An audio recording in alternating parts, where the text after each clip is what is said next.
And Democracy Now! At 8 o'clock with Amy Goodman. And now back to Living Art with Michael Woodson. Yes, we are now. Larry Patterson, how are you? I'm doing well. Sanderson, a student of education and poet. Tell us a little bit about yourself. Well, like I said, I'm a student at San Jack, studying to be a teacher, English teacher. And in my free time, I like to do creative writing, poetry, fiction, things like that. And this month, I'm actually doing the Poem a Day Challenge, where you write one new poem every day, you know. And who's doing that? Anyone who's a poet, actually. Is it organized by the National Poetry something? Or? Yeah, it's just a challenge that's presented to people every April, and it's for National Poetry Month, since April's National Poetry Month. And so there's a lot of people that do it. You have places like readwritepoem.org that present prompts for people who can't who can't do a new poem every day. So, I mean, you can have a prompt and get your brain going. And for the first half of the month, that's what I've been using, was a couple of prompts.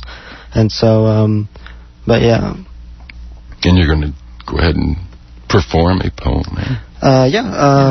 This poem is called Oblivion Island. And so I'll just go ahead and start it. An old toy, no longer seen by its owner. A television broken and replaced. Rubber bands, old cassettes, VHS, a bank vault of faded photographs of the past, all forgotten. All thrown into another world and pieced together. Theaters born out of forgotten memories, houses held together by dust-collecting junk, and an economy of stamp-collecting cards, all formed the small, unseen realm, Oblivion Island. And basically what the piece was, I was trying to create a different world, and so this is really just the beginning of what I'm going to do with. And the world is basically just created of junk. And so I got this idea. Me and some friends were talking about it. You know, what kind of realms could we all create? And so that the challenge was, you know, to see what new ideas would come about. You know, you have dystopian future worlds and things like that.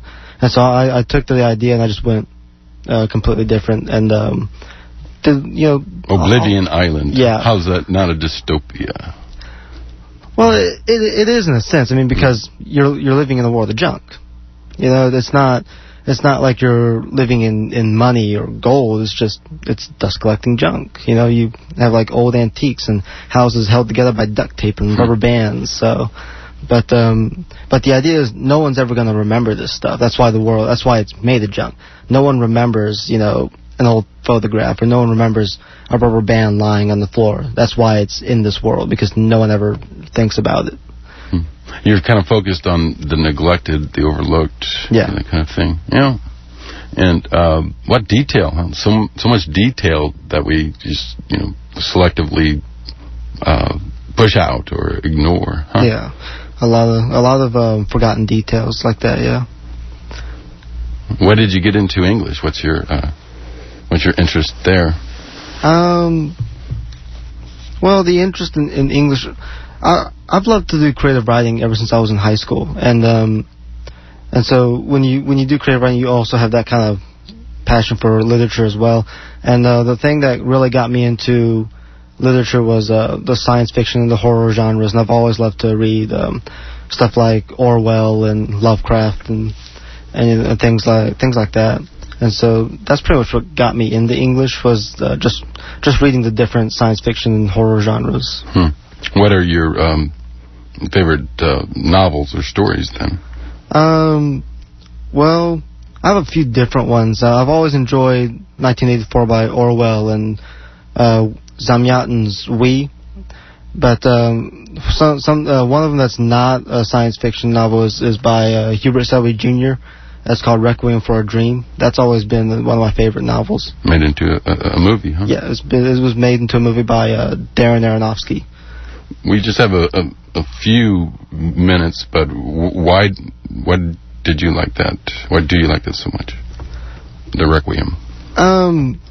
Because it doesn't flesh out this happy ending. You have these four people and it tells their story, and the story is tragic. You know, it doesn't it doesn't come back around to a happy ending. It stays sad. It stays depressing. It stays tragic. And I've always enjoyed it because there's more happy endings than there are the tragic endings.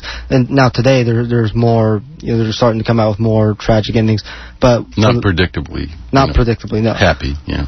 But when the story was written, it was something different at the time. Yeah, good. And yet, even though literature is tragic, there's a reason to write it, so it's not pessimistic. It's just sort of gives you a feel for something else that you need to think about. Yeah. Sweet. Okay, well, thanks for coming on. Hope you enjoyed it. I know KPFT is honored to have you. I need to do a few quick announcements here. I'd like to let you know that visual artist and performer Ora Natasha Onwunji will present a choreographic experience like no others.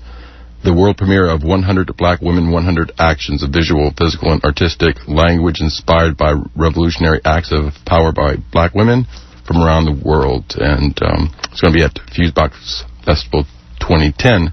So you can be one of the 100 Black women to be part of it. Contact 100actions@gmail.com for that. It's a Project Roadhouse sponsored thing. And also Patti Smith herself will be in town this weekend and Monday. So she's going to be reading from her book, Just Kids. It's a Voices Breaking Boundary event, co-sponsored by KPFT, Patti Smith, 7 p.m. Monday, April 19th. That's at Cullen Performance Hall on the University of Houston. And general admission. Very, very low general admission. No one turned away.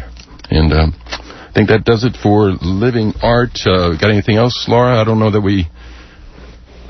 Well, there's a poem at 729. It's written by a student from Writers in the Schools, and in collaboration with Writers in the Schools for National Poetry Month. Oh, good. By Khadija Adams.